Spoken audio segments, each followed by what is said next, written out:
أعوذ بالله من الشيطان الرجيم بسم الله الرحمن الرحيم والصلاة والسلام على سيدنا ونبينا وحبيب قلوبنا أبي القاسم محمد وعلى أهل بيته الطيبين الطاهرين المعصومين اللهم صل على محمد وآل محمد وعجل فرجهم. I send my condolences first and foremost to Sahib al-Asri wal-Zaman alayhi salamullah, to the ulama, to the maraja, to the believing brothers and sisters around the world, and to humanity as a whole, for the loss of Ali ibn Abi Talib alayhi salam, the voice of human justice, the perfect example for every human being, the perfect example for the Muslim, the perfect example for the Shi'i, the perfect example for the brother, the perfect example for the sibling, the perfect example for the father, the perfect example for any human being wanting any sort of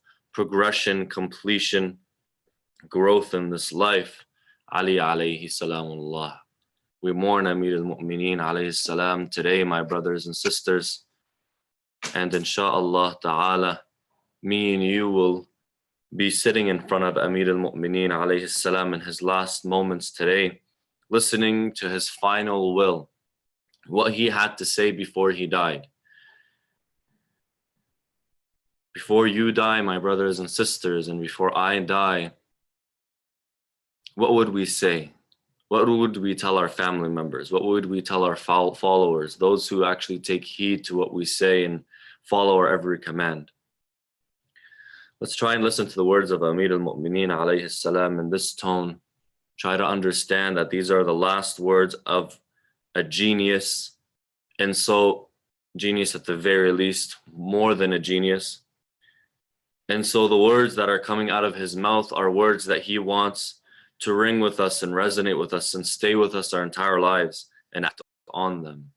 So inshallah ta'ala, we'll listen to these words. We'll see what Amir al-Mu'mineen alayhi salam has to say. We'll try our best to explain them, although they're very clear, but take heed to them, my brothers and sisters. Inshallah ta'ala, we will begin with a loud salawat ala Muhammad wa ali Muhammad. Allahumma salli.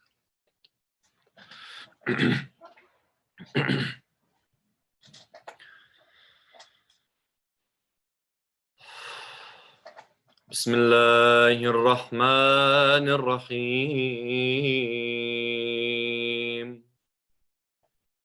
صلى الله عليك يا سيدي ويا مولاي يا رسول الله صلى الله عليك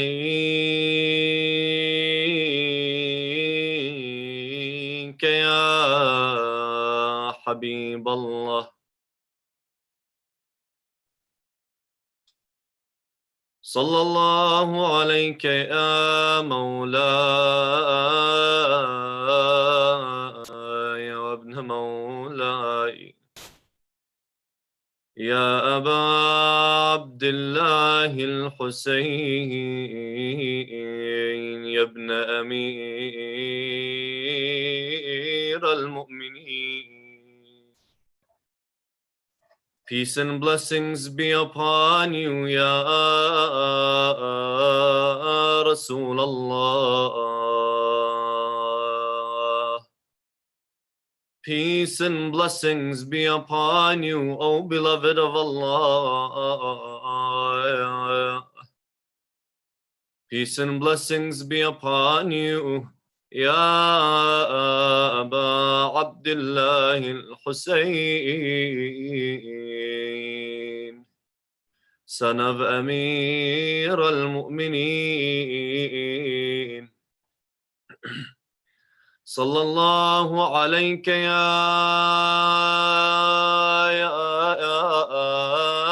Mawlay وابن مولاي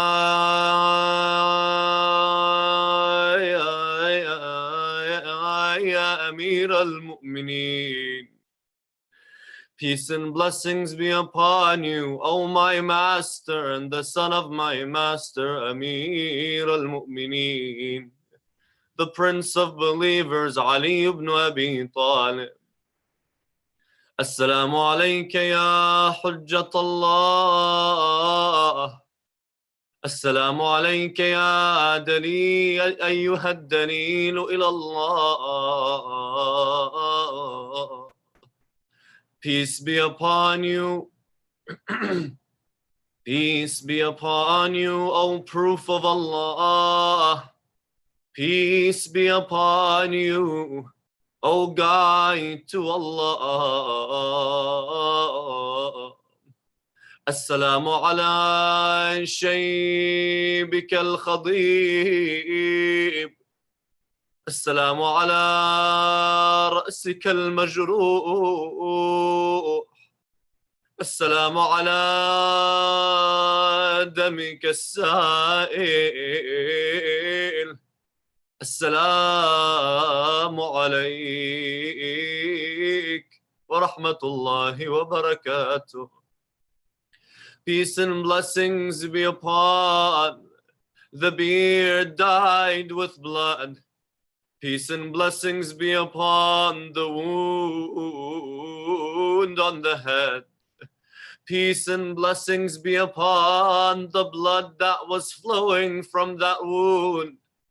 Peace and blessings be upon you, Ya Amir al-Mu'mineen. It's narrated by Abi Tufail where he says, I was with Ali ibn Abi Talib before his death, sometime before his death. All of a sudden, Abd al-Rahman ibn Muljim walked in on Amir al-Mu'mineen. It said Abd al-Rahman ibn Muljim was with Amir al-Mu'mineen, then turned on him. He walked into Amir al-Mu'mineen and asked him for some money. Amir al-Mu'mineen alayhi salam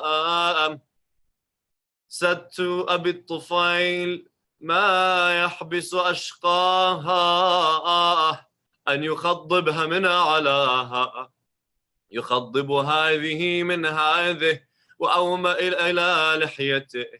He said, what's stopping this man from dying what's on top, from dying what's on the bottom with what's on top, with what's on top?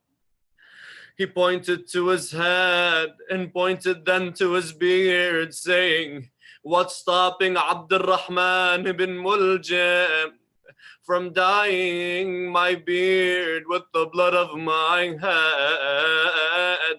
And then Amir al-Mu'mineen said his famous lines. He said, Ushdud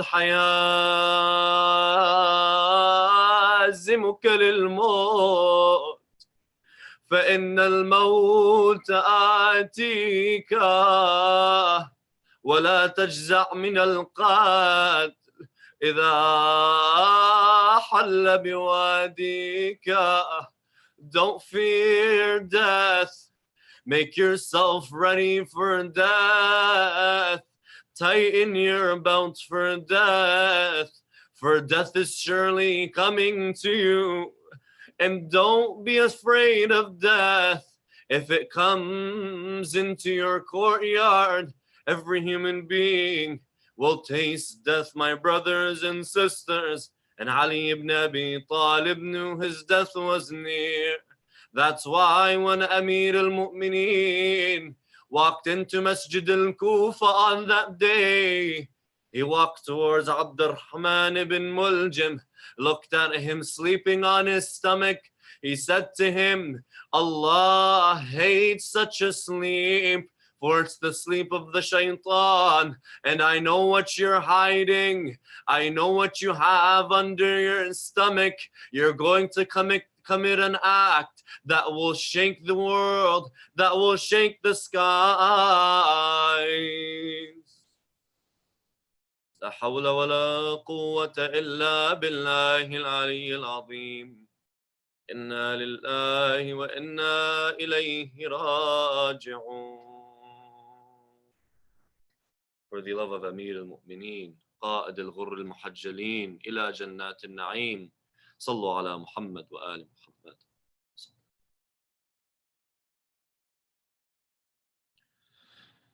Before we begin, just for the sake of the fast, I'd just like to say that when we narrate these ahadith, especially the majalis of Ahl al-Bayt alayhim salam, we narrate them obviously with what we call tasarruf. We narrate them with the meaning, just so we can keep our fast more or less afloat, and the pinpoint accuracy is more or less forgiven, because as you know, if you narrate something from Allah, from Rasulullah, Sayyid Zahra alayha salamullah, and any one of the Imams, and it turns out to be not narrated from the Imam, then it could be in some circumstances considered to be lying against them, which ultimately breaks the fast.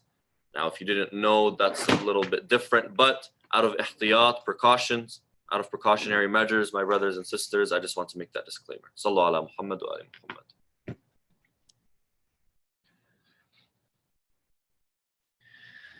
Tonight, my brothers and sisters, we will be with Amir al-Mu'mineen alayhi salam for the last time. And when a human being is with their beloved for the last time, and when the human being is with their beloved for the last time, my brothers and sisters, they tend to give them their last will. They tend to give them the very last set of pieces of advice, Sallallahu ala Muhammadin wa ali Muhammad.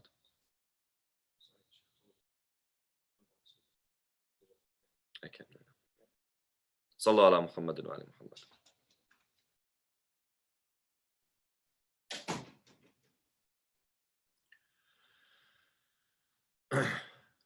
We said, my brothers and sisters, I apologize. We said, my brothers and sisters, when the beloved is with their beloved in the last moments before death, when the beloved is with their beloved in the last moments before death, the words between them are very, very different than if they were with any other person, and very, very different than if these were not the last moments. The person dying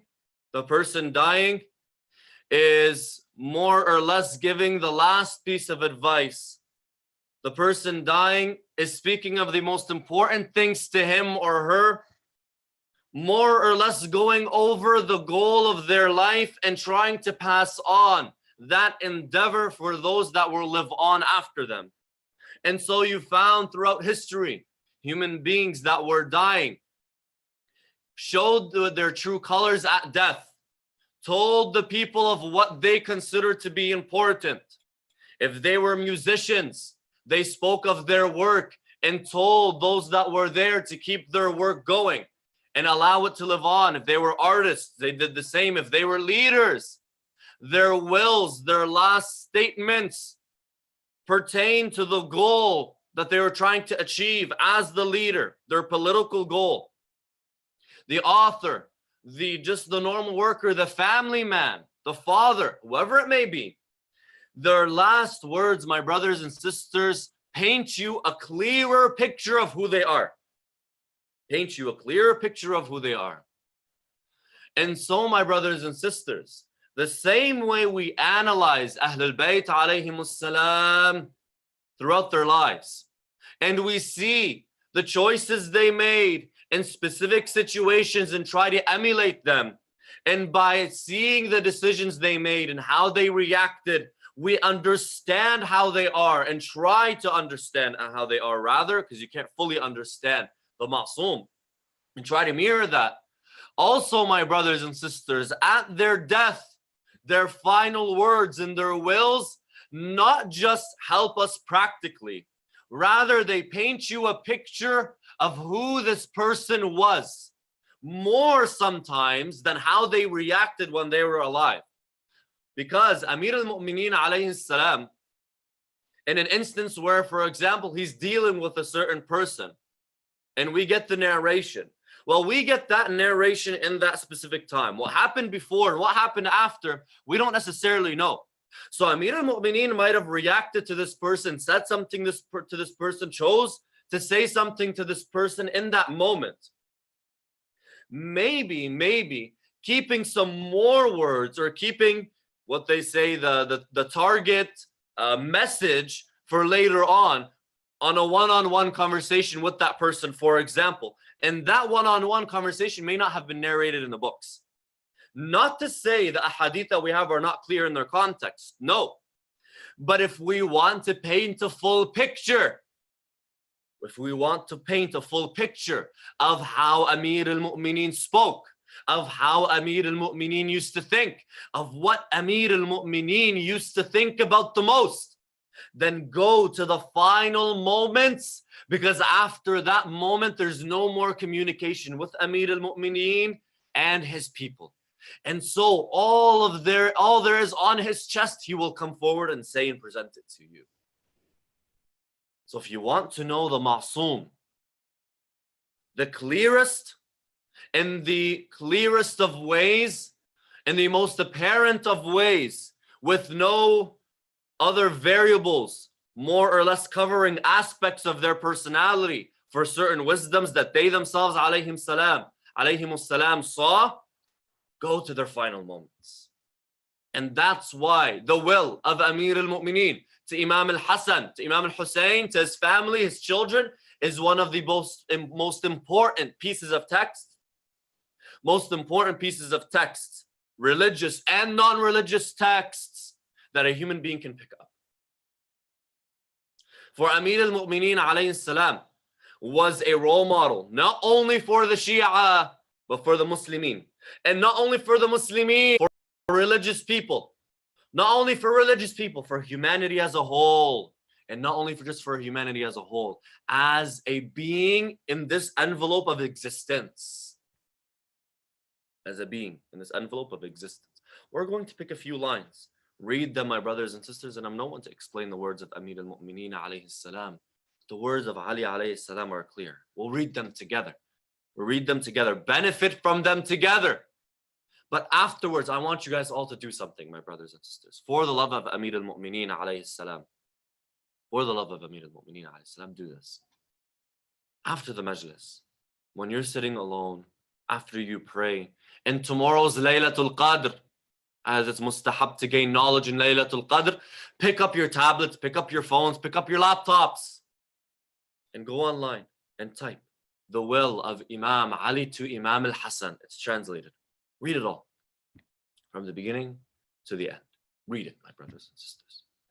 And don't just read it as any text that we read sometimes, religious texts that we read, and we say we're reading it for the barakah, we're reading it for the blessings. Yes, read it for the blessings, but let's read it, my brothers and sisters, through a different lens, through a practical lens. How can I implement the words of Ali ibn Abi Talib alayhi salam in my life, even a sentence?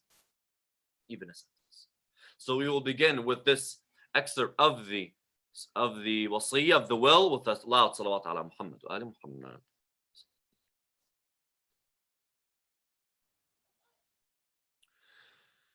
Jamil. Amir al-Mu'mineen alayhi salam is speaking to his family members, to Imam al-Hassan, to Imam al-Hussein, until he says, أوصيكم بتقوى الله ونظم أمركم وصلاح ذات بينكم. I entrust you and command you to have taqwa. And we discussed taqwa yesterday, my brothers and sisters. Yes, we didn't delve into it as we should have. I think that is probably a 4 or 5 part lecture series in itself. But we discussed certain aspects and linked it back to Hadith Unwan al-Basri, where we said the person who has taqwa, my brothers and sisters, is a person that Allah subhanahu wa ta'ala enlightened, is a person that connected his soul, his heart, with his intellect, and ultimately with his actions or her actions. And we said that a person that connects their intellect with their soul has ultimately gained knowledge, or is on the path of gaining knowledge. And the person who wants to gain knowledge and have that light of Allah must first find the meaning of servitude to Allah. And the meaning of servitude to Allah outlined by Imam Sadiq alayhi salam. He comes forward and he says that a person must understand 3 things and apply 3 things. And we mentioned what they are. not to plan for yourself, not to plan for yourself, rather plan for Allah subhanahu wa ta'ala, not to feel that you own anything, not to feel that you own anything and that anything is yours, so then it's easy to give it away, and if it's taken away, you don't change. Similarly, in a state of tragedy, that person that has taqwa is no different than a person who is in a state of peace and tranquility. And other qualities that were mentioned by Imam al-Sadiq in Hadith Unwan al-Basri and Amir al-Mu'mineen alayhi salam. He tells his family members, abide by the rules of taqwa, the guidelines of taqwa that I've laid out for you. Usikum bitaqwa Allah, fear Allah, be aware of His presence. Amrikum, the perfect human being. The perfect human being. Taqwa Allah, having the fear of Allah, awareness of God, will more or less organize the life of the individual, him or herself, in terms of what they should do and what they should not do. Putting aside what they should not do, because that's excluded and sort of erased by taqwallah, the sins. Well, they're not going to do it. Put that aside. Like what they should do. When should they do it? How should they do it? Obviously, a person that has taqwa is wise. Obviously, a person that has taqwa, we said, mantiquhum as-sawab, they think clearly. But organization, organizing your time, organizing your space, organizing your thoughts, organizing yourself, my brothers and sisters, is a huge part of being the complete human being. And I know about this. I'm all over the place, everywhere. But I more or less give you the words of Amir al-Mu'mineen that I want to, me, myself, I want to implement myself. And each and every one of us can grow in this aspect. If we've organized the logistical aspect of our lives in terms of when we arrive, when we leave the house, that we're on time to work, that we're on time to school, for example. Well, there's other aspects of our life that we need to also organize. On our weekends, when we have free time, how are we utilizing that time? Am I using it just to rest, and that rest is merely sports and video games? Am I using sports as a means to get closer to Allah subhanahu wa ta'ala, to exercise? Am I using my leisure time in the right way? And if I'm using my leisure time in what is halal, is it enough?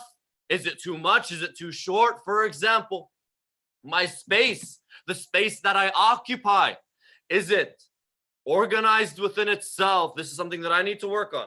This is something that many people need to work on, especially those that have 6 different things going on at the same time. This is on an individual level, my brothers and sisters. And the riwayat are clear. That organizing yourself, rather organizing your time and splitting up your day into fragments, is extremely important. Extremely important. And not just this. Making your day revolve around your religious obligations first and foremost. To split up your day into the segments that we find in the riwayat of, the 4 quadrants and the 4 spaces. And that's more or less mustahab. That's the mustahab of the mustahab, in a sense. Recommended of the recommended. But just, on a very, very superficial, easy level, are we organizing our day in accordance to the 5 salawat that we have? Or do we squeeze in the salat when we can squeeze it in? When Allah subhanahu wa ta'ala comes and tells me there's 3 times of salat during the day, Fajr, Dhuhr and Maghrib, although there's 5 salat, there's 3 times for them. God is more or less telling me, listen, I want you to be with me in the beginning of your day, in the middle of your day, and at the end of your day. I want your day to revolve around me in its time. Forget what the day comprises of in terms of the work. Forget that. In your time and how you schedule yourself, I want it to revolve around me. The middle and the end. If we come forward and revolve the actions, what we do, our schedule around these 3 times, then in between these 3 times, the 2 times in between them, the spaces between them, we are going to be more aware of Allah subhanahu wa ta'ala, because I know, I scheduled my workout, for example, to finish at 9 so that I can be on the prayer mat, mathalan, by 9, 10 after I shower, etc., etc., etc. So at 8 o'clock, if my friend calls me and says, hey, listen, I'm going out to a party, for example. I'm going out to meet up with XX individuals that are known to do haram things, for example, and are known to be wrong influences on me and who I am. I know that at 9 o'clock I have to meet God because I scheduled my day like this. So there's less incentive for me to go because A, I'm not going to have time, and B, I know who I'm going to be meeting at 9 o'clock. As opposed to a person who squeezes in their salat after they finish everything at 12, for example, midnight, this person has more incentive to go out at 8 o'clock. Yes? Putting your time and organizing your time, my brothers and sisters, is very important. If you can take anything from these lectures that we've been doing for the last 20 days almost, less or more, take this. Take this. Nothing else. If you don't want anything else from a practical level, fine. Take this. Organize your time, my brothers and sisters, in accordance to your salah. Jameel. That's on an individual level. Like on a broader scale. On a broader scale, as a community, Allah fi nadmi amrikum. Imam Ali alayhi salam, he says, fear God, put God with you, have God in front of you, pertaining to, and when discussing and when looking at organizing yourselves. Not just this, Amir al-Mu'mineen himself says, what's narrated about Amir al-Mu'mineen, he says, الوقت كالسيف إن لم تقطعه يقطعك or قطعك. Time is like a sword. If you don't cut it, it will cut you. What am I trying to say? One of the biggest problems that we find, especially speakers, us speakers, we see this a lot.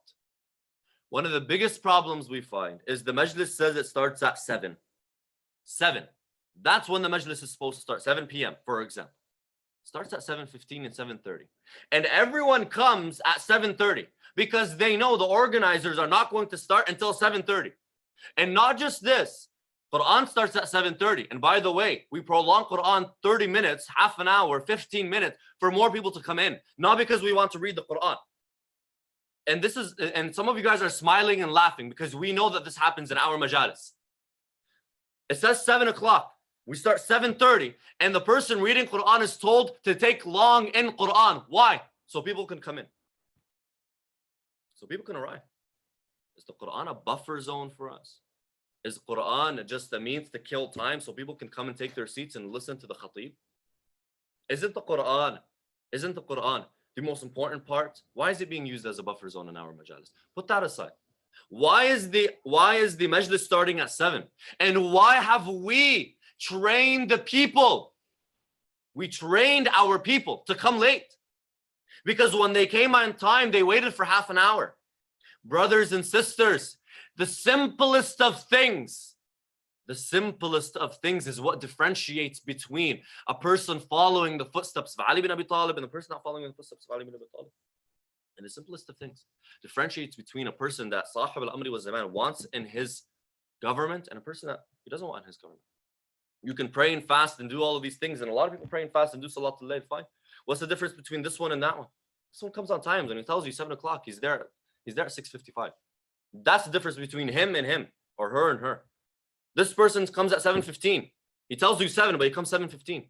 This one comes at 6:55, 6:50. That's the difference. This one prays and is truthful. This one prays and ultimately is a liar. It's very simple. It's not hard. It's a very simple concept, my brothers and sisters. Sure, one off, fine. But when one off becomes a pattern, it's not one off anymore. It's not one off anymore. This is a very important point. طيب, keep going. وَصَلَاحْ ذَاتِ بَيْنِكُمْ. We spoke about the perfect human in terms of what they do and how they act. This is taqwa. in terms of the perfect human and how they organize their lives, how they take the good that taqwa provides them and organizes it throughout the day on an individual level. Also taking this idea of organization and seeing it on a communal level, the community itself. Jameel. What about when we conflict between each other? Which is bound to happen. Things are not always dandy. وَصَلَاحْ ذَاتِ بَيْنِكُمْ. I command you, O my people, my Shia, don't let these petty things rip your communities apart. Come together. Two people are conflicting. Let one of them come as a judge between you two and allow both of them to accept this person as a judge. Whatever this person decrees, let both parties accept and move forward. Put your egos aside, my brothers and sisters. And this is me talking, and I'm no one. I'm merely taking the words of Ali and presenting them. Let us put our egos aside. Do you know how many communities were split because of Hajj and Hajj? Religious man here, religious man there, had egos that were through the roof. And I say this openly. I'm very sorry if this offends. This is reality. This is the reality. And this is Ali alayhi salam speaking, not me. Do you know how many communities were ripped into shreds because of the egos of those people that had the most influence and most power? They may not have been the most religious, but they have the most power, the most influence. And the egos that they had, that they would not accept someone to come between them. It's my way or the highway. Well, alhamdulillah, the Shias have many highways now. The Shia have many highways.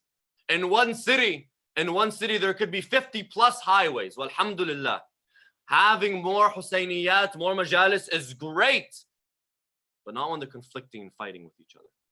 Not when one is saying, Qala Ali ibn Abi Talib, and then the other one is saying, Qala Sadiq. And indirectly, they're trying to outpoint each other. Indirectly, they're trying to call each other out on the manabir, and you see this. And you see this. Oh my God, how much you see this.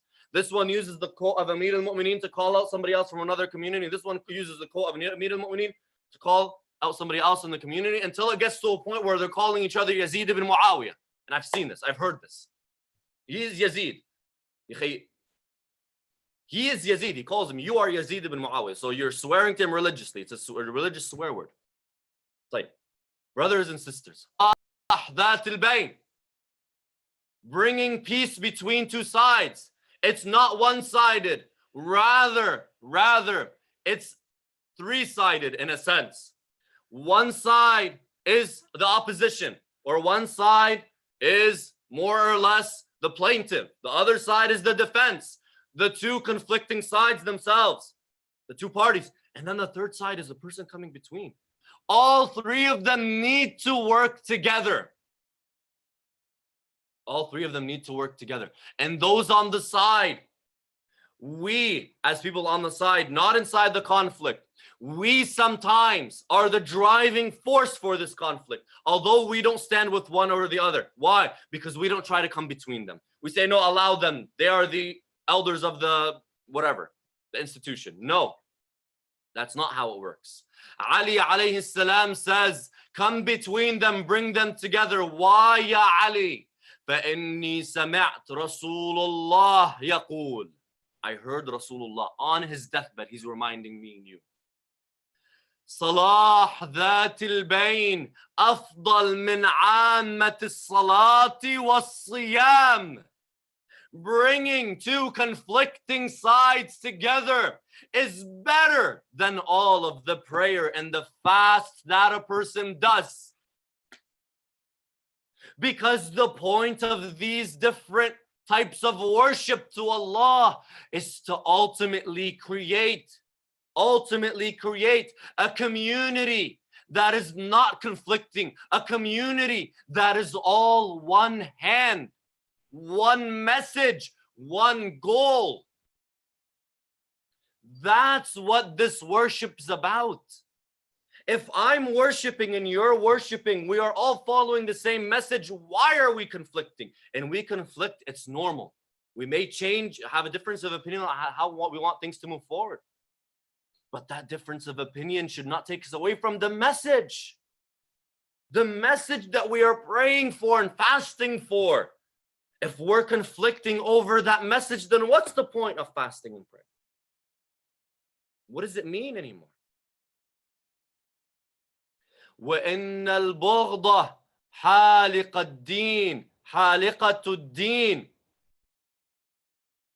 وَلَا قُوَّةَ إِلَّا بِاللَّهِ انظروا ذوي أرحامكم فصلوهم or فصلوهم يهون الله عليكم الحساب. Then he moves on to the last point that we're going to be with Amir al-Mu'mineen today, and more or less the last point to bring a community together.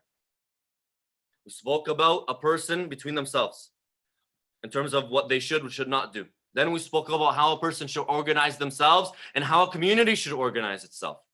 And also we spoke about what should be done when community goes into conflict. طيب. Lastly, a community is not a community if there isn't a sense of family. And the way that a person has a sense of family with their community member who is not their family member is if they have the correct ties with their actual family members. So he says, صِلُوا أَرْحَامَكُمْ ذَوِي الْأَرْحَامِ فَصِلُوهُمْ. Go back to your family members, your cousins, your uncle, your aunt, your mother, your father, your daughter, your mother, whoever it may be. You have a conflict with them, sit them down. Who cares what it's about? Who cares what's it about? She swore to you, she took your money, she destroyed your house in Lebanon, she built a wall on the wrong side of the piece of land and you got into a conflict and this and that. What does it matter? What does it matter? Sit down, talk, discuss it, come to an agreement. Go back to your family members. If you don't see eye to eye with them, fine. No one's telling you to have Thanksgiving dinner with them.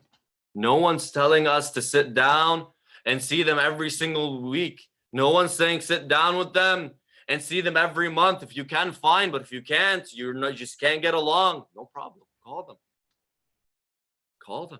You know how many conflicts in the community, within the community, that widespread, that go out and spread throughout the community. You know how many conflicts could have been avoided if just the two brothers sat down and, hey, what's up? How are you?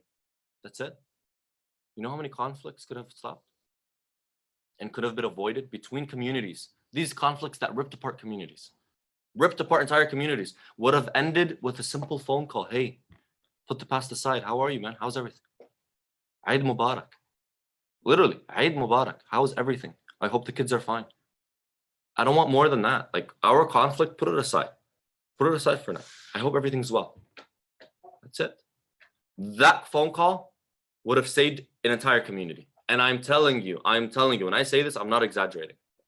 The things you hear, the lawsuits, I swear to God, the lawsuits, I swear by Allah subhanahu wa ta'ala, the lawsuits, the conflicts, the fraud, the sabotage, the betrayal. And when I say these things, my brothers and sisters, I'm being honest. Could be avoided by just these simple things that our children are being taught at a young age, but are not seeing their parents do them. This is not meant to be me firing off that I'm frustrated because Amir al-Mu'mineen's death and I'm not feeling well and I'm just firing off. No, there's a message. There's a message. On Eid, call your sister. Call your brother. You don't get along, fine, don't get along. No one's telling you to get along. No one's telling you to open business. Call them. Say salam. That's it. And you'll see how this will do wonders for you. In this world and in the next. For Amir al-Mu'mineen alayhi salam tells us what it will do for us. يُهَوِّنُ اللَّهُ عَلَيْكُمُ الْحِسَابِ. What will happen? God will make your judgment in front of him easy. Easy. I am muqassir with Allah subhanahu wa ta'ala. I have not done enough with God. Just the same way that I see that my brother has oppressed me and didn't do enough for me, for example. He took my rights. Well, I took the rights of God. I've sinned. I've taken money when I wasn't supposed to. I looked at something when I wasn't supposed to look at it. I said something when I wasn't supposed to say it. Let's be honest. I slept through Salat al-Fajr. Let's be very brutally honest. I took the right of God. I'm abused what God has given me, just the same way that I'm claiming that my brother abused me. Like, if I'm not willing to go and come to terms with my brother, then very simply, God will not come to terms with me. It's a simple equation. Sometimes we think our religion has to be this deep concepts and spirituality and aestheticism or whatever. No. It's very simple. Here you go. The equation is simple. That's why the Quran, it can be read by a 50-year-old or by a 3-year-old. Simple ideas. Sallallahu alaihi Muhammad. Now, these are the words of Amir al-Mu'mineen, and if we want to go through this wasiyah, again, maybe a 10 lecture series, just to go through each and every point, my brothers and sisters, implement the points that Amir al-Mu'mineen alayhi salam was trying to give us. Amir al-Mu'mineen alayhi salam said these words and many, many words like it, many pieces of advice like it on his deathbed, with blood flowing down from his head and the strike reaching the brain of Amir al-Mu'mineen. And subhanAllah, Amir al-Mu'mineen was able to produce this with the very information system, the processor of the human body, compromised in what we consider to be compromised. Although Ali alayhi salam is never compromised. But what we consider to be the processor of the human being, we found it compromised with the wound. And Ali alayhi salam was able to produce this. Ya Ali, if you were left to speak, what would you have done? He said these words, my brothers and sisters. And it said, Amir al-Mu'mineen alayhi salam says, in the meaning of what he says, the mu'min, if he's going towards God, if he's going to meet Allah subhanahu wa ta'ala, his forehead sweats. His forehead sweats, and you can see the sweat on his forehead. He's getting ready to meet Allah subhanahu wa ta'ala. And this is a sign that his time is near. Just before the death of Amir al-Mu'mineen, Amir al-Mu'mineen spent days with his family and days with his companions and people that were allowed to come in and see him. He gave them their will, advised them to Allah and to abide by the rules of Allah. The riwayah says, in this time, the poison was spreading through the body of Amir al-Mu'mineen. As Amir al-Mu'mineen was handing out the cure to many ailments, the poison of Amir al-Mu'mineen's blow was spreading through his body. Assalamu alayka ya Amir al-Mu'mineen. Peace and blessings on the one who had the heart of gold. Peace and blessings be upon the one who cared when his body was deteriorating. Peace and blessings be on the one who even in his final moments was looking towards others and not to himself. Na'am, the narration says, Amir al-Mu'mineen's body, some of his body was changing into green and blue in different colors.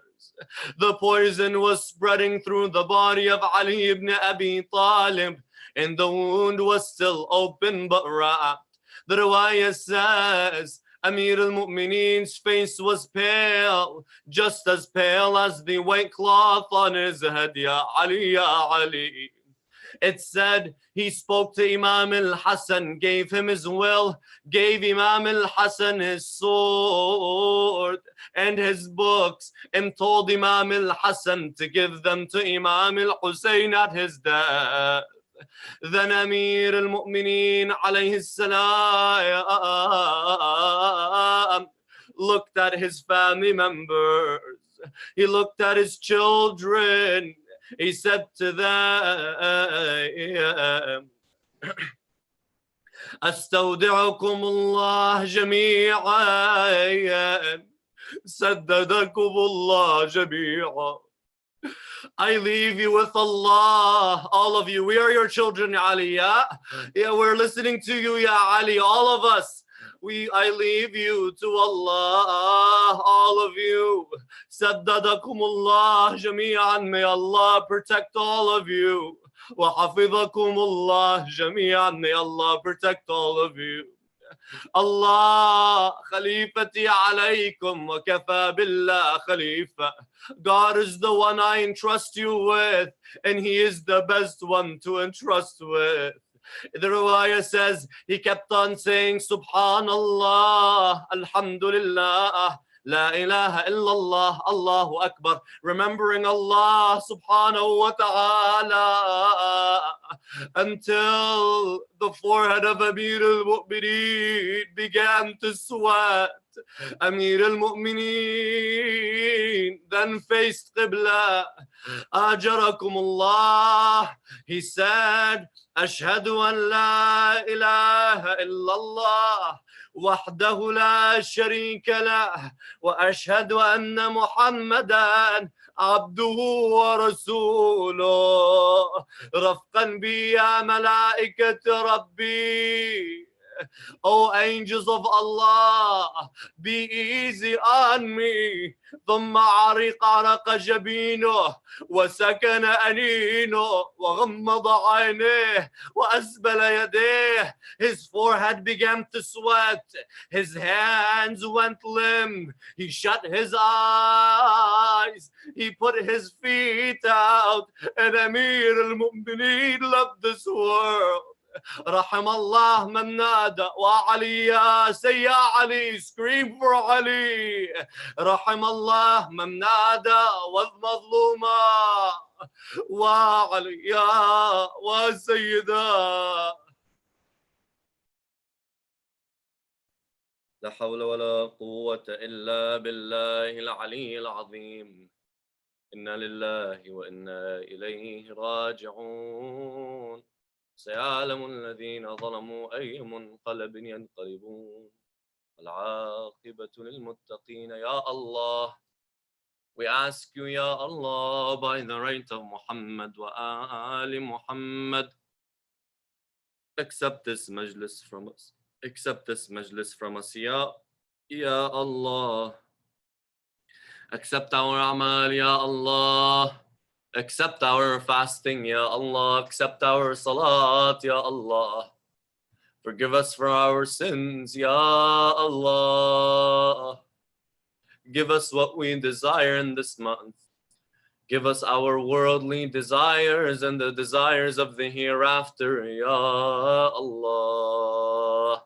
We ask you by the right of Amir al-Mu'mineen to hasten the appearance of Sahib al-Asri wa Zaman, to make us from those who support Sahib al-Amri wa Zaman, to make us from those who obey the Imam of our time, to make us from those who build a community that Sahib al-Amri wa Zaman loves to see, Ya Arham al-Rahimeen.